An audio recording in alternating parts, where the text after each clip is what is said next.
IAS institute నిర్వహిస్తున్న all India scholarship exam pass అవ్వండి. 2 years ఫీజులో 50% మాత్రమే పే చేయండి.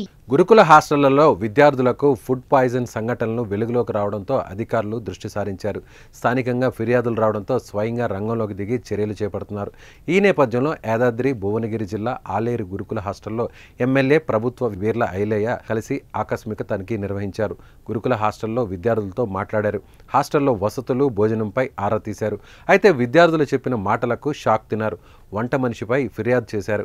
గుట్కా, మద్యం సేవించి వంట చేస్తున్నాడని ఆవేదన వ్యక్తం చేశారు. దీంతో బీర్ల ఐలయ్య వంట మనిషిని పిలిపించి అతనిపై ఆగ్రహం వ్యక్తం చేశారు. గుట్కా తింటూ వంట చేస్తావా హౌలే అంటూ ఆగ్రహం వ్యక్తం చేశారు. సంబంధిత అధికారులకు ఫోన్ చేసి వార్నింగ్ ఇచ్చారు. వంట మనిషి గుట్కా నములుతూ వంట చేస్తున్నాడని సీరియస్ అయ్యారు. వంట చేసేవాళ్లు శుభ్రంగా లేకపోతే ఎలా అని ప్రశ్నించారు. ఎప్పటికప్పుడు తనిఖీలు నిర్వహించాలని ఎమ్మెల్యే సూచించారు. హాస్టల్ భోజనం ఏంటి ఇలా ఉంది అంటూ ఆగ్రహం వ్యక్తం చేశారు.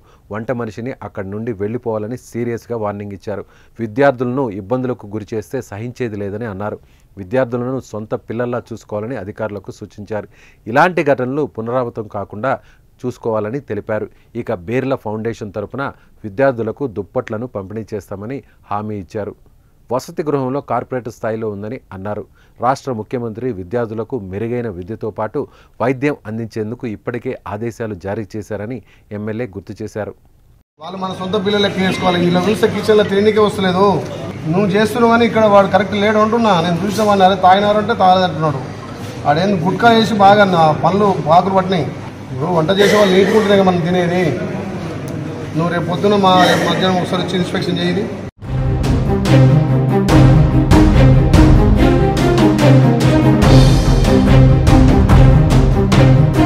ఈ ప్రభుత్వం అన్ని విధాలు కూడా బీసీ, ఎస్టీ, ఎస్సీల కోసం, మైనార్టీల కోసం, పిల్లల కోసం స్పెషల్ గా సన్న బియ్యమే కాకుండా నాణ్యమైనటువంటి కూరగాయలు, అదేవిధంగా నాణ్యమైన విద్య అందించాలని గౌరవ ముఖ్యమంత్రి రేవంత్ రెడ్డి గారి నాయకత్వాన మొన్ననే డైట్ ఛార్జ్ కూడా పెంచడం జరిగింది.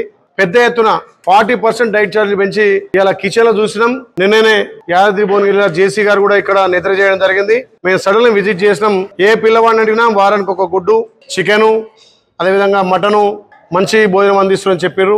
కానీ కొంత ప్రతిపక్షాలు హాస్టళ్లలో ఫుడ్ బాగలేదని చెప్పి ఈ ప్రభుత్వాన్ని బదనాం చేయాలని చెప్పి వాళ్ళ సోషల్ మీడియా, వాళ్ళ పింక్ మీడియా ద్వారా ప్రభుత్వం మీద దుష్ప్రచారం చేస్తున్నారు.